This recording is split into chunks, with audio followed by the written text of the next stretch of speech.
സംസ്ഥാനത്ത് ശക്തമാവുകയാണ് മഴ. അതിതീവ്ര മഴയ്ക്കുള്ള സാധ്യത കണക്കിലെടുത്ത് മലപ്പുറം, കോഴിക്കോട്, വയനാട്, കണ്ണൂർ, കാസർഗോഡ് ജില്ലകളിൽ റെഡ് അലർട്ട് പ്രഖ്യാപിച്ചിട്ടുണ്ട്.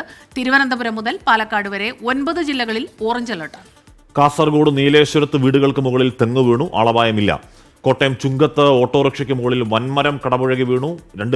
നേരത്തെ ടോബി പറഞ്ഞു, അത് 2 കുട്ടികളായിരുന്നു യാത്രക്കാർ അത്ഭുതകരമായി രക്ഷപ്പെടുകയും ചെയ്തു. മേഘനാ മുരളി, എസ് ശ്യാംകുമാർ, ദീപക് ധർമ്മടം കോഴിക്കോട് നിന്ന്, അരുൺ പാറക്കൽ കാസർഗോഡ് നിന്ന്, സമീർ ബിൻ കരീമുണ്ട്, സുർജിത്ത് അയ്യപ്പത്തുണ്ട്, ടോബി ജോൺസൺ. എല്ലാ സ്ഥലങ്ങളിലും നമ്മുടെ റിപ്പോർട്ടർമാർ ഏറ്റവും പുതിയ വിവരങ്ങളുമായി ചെയ്യുന്നു. ആദ്യം മേഘനാ മുരളിയിലേക്കാണ്. മേഘന, ഇന്നലെ രാത്രി മുതൽ ഇപ്പോൾ പുലർച്ചെയും കനത്ത മഴ, അത് ഏതെങ്കിലും ഒരു ജില്ല കേന്ദ്രീകരിച്ച് മാത്രമല്ല, കേരളം ഉടനീളം കനത്ത മഴയുണ്ട്. നമ്മൾ ഈ ദിവസം, വരും ദിവസങ്ങൾ, വരും മണിക്കൂറുകളൊക്കെ പ്രതീക്ഷിക്കേണ്ട മുന്നറിയിപ്പ്, പ്രവചനം എങ്ങനെയാണ് മേഘന?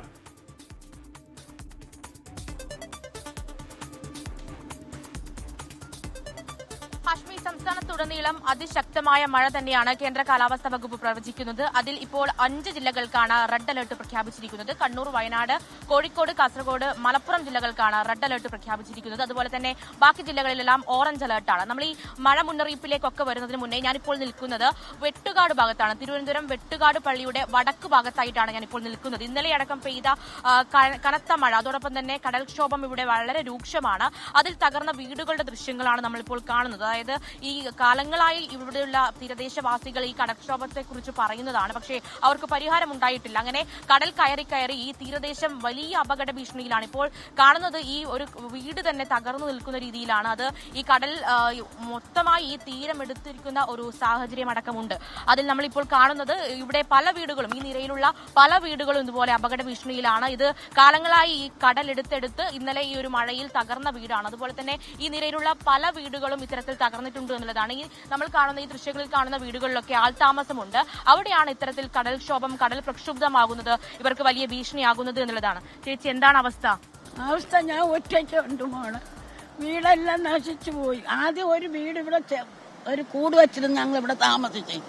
ആ സമയത്ത് എല്ലാവർക്കും പൈസ കിട്ടി, എനിക്ക് കിട്ടി. കടൽക്ഷോഭം രൂക്ഷമാണല്ലേ? ഓ, ആശ്മി, അങ്ങനെ തന്നെയാണ്. അതായത് ഇവിടെയുള്ള എല്ലാവർക്കും പറയാനുള്ളത് ഈ തീരം അങ്ങനെ തന്നെ കടലെടുക്കുന്നത് മഴക്കാലമായതോടുകൂടി തന്നെ കടൽ കൂടുതൽ പ്രക്ഷുബ്ധമാകുന്നു. അങ്ങനെ തീരം ഒന്നാകെ കടലെടുക്കുന്ന ഒരു വിഷയം തന്നെയാണ് ഈ വെട്ടുകാട് നിവാസികൾക്ക് പറയാനുള്ളത്. എന്താണ് അവസ്ഥ? എന്താണ് ഇപ്പൊ ഭയങ്കര രൂക്ഷമാണ്. ഇതിപ്പോ ഒരാഴ്ച കൊണ്ട് നമുക്ക് ഭയങ്കര ബുദ്ധിമുട്ടാണ്. കാര്യം നമുക്ക് ആ അങ്ങറ്റത്ത് അടുക്കിയിരിക്കുന്ന കല്ല് പോലെ ആ കല്ലിലൊന്നും എന്തായാലും തീരെ നിൽക്കത്തില്ല. നമ്മുടെ വിഴിഞ്ഞം ഹാർബർ, പുലിമുട്ട് കല്ലടുക്കിയിരിക്കുന്ന പോലെ ഇത്രയും തീരദേശം ഇത് ആദ്യമേ ചെയ്യണമായിരുന്നു. എത്ര കുടുംബങ്ങളാണ് ഇന്ന് കണ്ണീര് കുടിക്കുന്നത്? പഠിക്കുന്ന മക്കളുണ്ട്, പിന്നെ വലിയ കോളേജിൽ പോണ മക്കളുണ്ട്, ജോലി ചെയ്യുന്ന മക്കളുണ്ട്. ഈ തീരദേശവാസികൾക്ക് 10 ലക്ഷം രൂപ തന്ന ഒരിക്കലും സർക്കാരിന് നമുക്കൊരു ഭൂമി എടുക്കാൻ പറ്റത്തില്ല. അത് ഏറ്റവും വലിയ ബുദ്ധിമുട്ട്. ഇപ്പോഴും നിങ്ങൾ താമസിക്കുന്നുണ്ട്? അതെ, ഞാൻ താമസിക്കുന്ന വീട് തന്നെയാണ്. ഇതിന്റെ താഴെ ഇരുന്ന ഒരു വരി വീടുകളെല്ലാം പോയിട്ടുണ്ട്. കൈക്കുഞ്ഞു വരെയുള്ളവർ എല്ലാവരും മാറിയിട്ടുണ്ട്. ഇപ്പൊ നമുക്ക് ഏറ്റവും വലിയ ബുദ്ധിമുട്ടാണ്. നമുക്ക് രാത്രി ഉറങ്ങാൻ പോലും, പെൺകുട്ടികളെ ആയാലും പ്രായമായ അമ്മമാരെ ഇട്ടുകൊണ്ട് നമുക്ക് ഉറങ്ങാൻ പോലും പറ്റാത്ത ഒരു സാഹചര്യമാണ് ഇന്ന് നമുക്ക്. ഇങ്ങനെ തന്നെയാണ്. അതായത് ഇവിടെ പല വീടുകളും കടലെടുക്കുന്നു. നമ്മൾ ഈ ദൃശ്യങ്ങളിൽ കാണുന്ന ഈ വീട്, അത് ഇന്നലെ ഈ ഒരു മഴയിൽ തകർന്നിട്ടുള്ള വീടാണ്. അത് അത്തരത്തിൽ കാലങ്ങളായി ഇതിന്റെ അടിത്തറ ശോഷിക്കുന്നു. അങ്ങനെയാണ് ഈ കടലാക്രമണത്തിൽ വീടുകൾ തകരുന്നത്. അതിലിവർ പരിഹാരമായും പറയുന്നത്, നമ്മൾ ഈ ദൃശ്യങ്ങളിൽ കാണുന്ന കടൽഭിത്തി നിർമ്മാണം ആ ഭാഗം വരെ മാത്രമേ ഉള്ളൂ. അതിനുശേഷം ഇങ്ങോട്ടേക്കും കടൽഭിത്തി നിർമ്മിക്കണമെന്നുള്ളതാണ് ഇവരുടെ ആവശ്യം എന്ന് പറയുന്നത്. കൂടാതെ ഇവർ തന്നെ ഈ ചാക്കുകളൊക്കെ നിറച്ച്, മണലൊക്കെ നിറച്ച് ഒരു താൽക്കാലിക പരിഹാരം നാളുകളായിട്ടുള്ള ആവശ്യമാണ്. ഇത്തരം ആവശ്യങ്ങൾ ഇപ്പോൾ ഈ മഴ കനക്കുമ്പോൾ, കടൽ ക്ഷോഭിക്കുമ്പോൾ അവർ വലിയ ദുരിതത്തിലാകുന്നു. ഓരോ ദിവസവും ആ സങ്കടങ്ങൾ നമ്മൾ കേൾക്കുന്നുണ്ട്. അതിനൊരു പരിഹാരമാകുന്നില്ല എന്നുള്ളതാണ് സങ്കടം. ഒപ്പം തന്നെ ഇന്നിപ്പോൾ സംസ്ഥാനത്ത് മഴ മുന്നറിയിപ്പുകൾ ഏതെല്ലാം രീതിയിലാണ്, എവിടെയെല്ലാമാണ് കൂടുതൽ മഴ പെയ്യാനുള്ള സാധ്യത, ജാഗ്രതാ മുന്നറിയിപ്പുകളുണ്ടോ, അതേക്കുറിച്ച് കൂടി ഒന്ന് പറയൂ.